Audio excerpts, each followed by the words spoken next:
अब किसी श्रृंगार की जरूरत नहीं है। तूने अपना खून बहाया है तो मैं अपना सिंदूर वार दिया भारत माँ के चरणों में। तुझसे एक रत्ती भी कम नहीं है भारत माँ से मेरा प्यार। फौजी की पत्नी वो फौजी के साथ ब्याह कर ससुराल आई थी। कुछ ही दिन की छुट्टी मिली थी फौजी को। फौजी जानता था कि छुट्टी खत्म होने के बाद कई महीने विरह की आग में जलना पड़ेगा, उसे भी और उसके पत्नी को भी। लेकिन विरह की घड़ी कुछ ज़्यादा ही जल्दी आ गई। छुट्टियां रद्द कर दी गई थी। कारगिल में जंग शुरू हो चुकी थी। 10 दिन पहले ही आने का बुलावा आ गया। फौजी के पत्नी के चेहरे पर मायूसी साफ दिख रही थी। उसके नैनों की चंचलता जैसे खो गई थी। भरे सागर जैसी गहरी आंखों से पानी बस बांध तोड़कर बहने को तैयार था। फौजी ने अपनी पत्नी को आलिंगन करते हुए कहा, फौजी से ब्याह किया है तूने तो मन को मजबूत तो करना ही पड़ेगा। बस तेरा पति ही नहीं हूँ मैं, बल्कि प्लाटून का सिपाही और भारत माँ का बेटा हूँ मैं। आंसू मत बहाना, क्योंकि जब फौजियों की बीवी की आंखों से आंसू बहते हैं तो देश के देश उजड़ जाते हैं। उसकी पत्नी ने अपने मनोभाव को नियंत्रित करते हुए कहा, जानती हूँ ज़्यादा हक तो माँ और प्लाटून का है आप पर, ये दुराहा तो सहना ही पड़ेगा। फौजी ने बाहों का कसाव मजबूत करते हुए कहा, कैसी बात कर रही है? सबकी मांगों के सिंदूर सलामत रहे। भैया दूज पर किसी बहन के आंखों में आंसू ना हो और माँ खुशी से व्रत रखे, बस इसलिए ही फौजी सीमा पर खड़ा होता है। फौजी की पत्नी के चेहरे पर एक मुस्कान फैल गई और बोली, जानती हूँ और इतना अभिमान भी है। फौजी आगे भी मान रखूंगी मैं। फौजी ने अपनी आंखों में याचना के भाव लाते हुए कहा, कल जब मैं जाऊं तो तू मुझे दुल्हन की तरह सच कर विदा करना। वैसे भी अभी तो तू नई नवेली दुल्हन ही है। उसकी पत्नी मुस्कुराहट में प्रेम से भरी स्वीकृति दी। फौजी को विदा करने के लिए उसकी पत्नी ने 16 श्रृंगार किए। आज वो दिन से भी ज़्यादा सुंदर लग रही थी जब वो दुल्हन बनकर फेरों की बेदी पर आई थी। फौजी ने मजाक करते हुए, मुझे नहीं पता था तू बनाव श्रृंगार में इतनी माहिर है। आज तुझे देखकर लग रहा है कि तुझसे सुंदर कुछ भी नहीं। फौजी की पत्नी ने भी मजाक किया, कहीं फौजी का मन तो नहीं डोल रहा है? अपनी प्लाटून से दगा करने की तो नहीं सोच रहा? फौजी ने कहा, ना री, ऐसा तो मन में ही ना है। प्लाटूनों से दगा तो ना हो पाएगी। फौजी की पत्नी ने कहा, एक बार जीत कर आ जाओ। अपने फौजी का स्वागत आज से भी ज़्यादा सुंदर श्रृंगार करके करेगी तेरी पत्नी।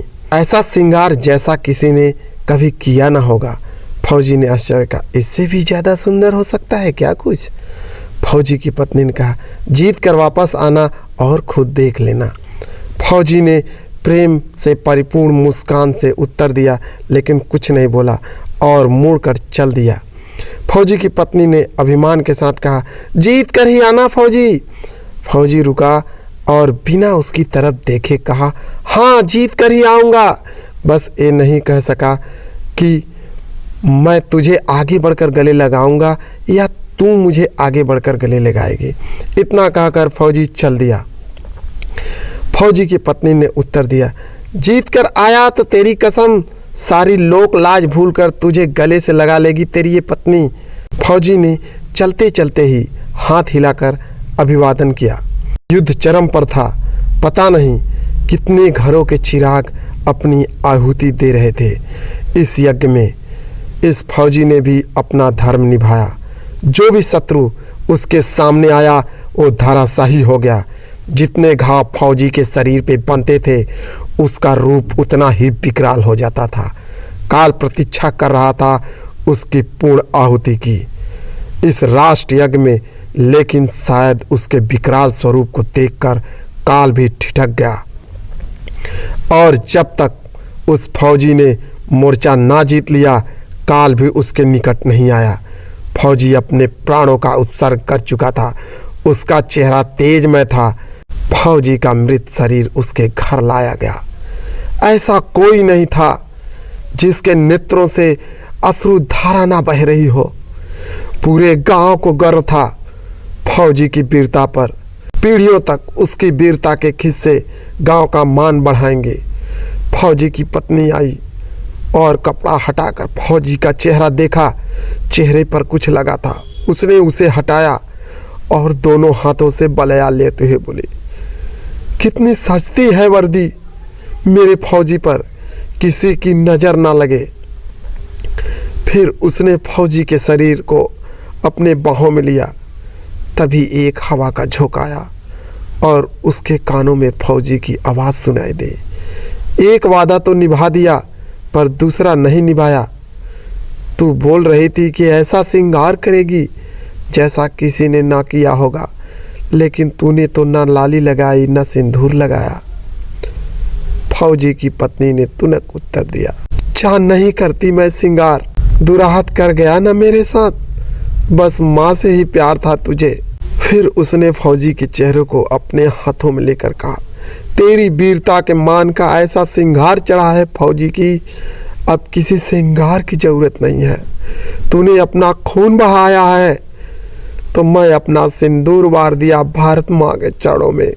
तुझसे एक रत्ती भी कम नहीं है भारत माँ से मेरा प्यार। फौजी की पत्नी के चेहरे पर स्वाभिमान का तेज बिखर रहा था। उसकी आंखों में वो सौंदर्य की अप्रतिम प्रतिमा लग रही थी। रति और कामदेव भी ऐसा श्रृंगार नहीं कर सकते जैसा श्रृंगार उस फौजी के प्रति उसके प्रेम के अभिमान में किया था। दोस्तों, यह कहानी अगर अच्छी लगे तो लोगों तक शेयर करें और चैनल को लाइक और सब्सक्राइब जरूर करें। धन्यवाद।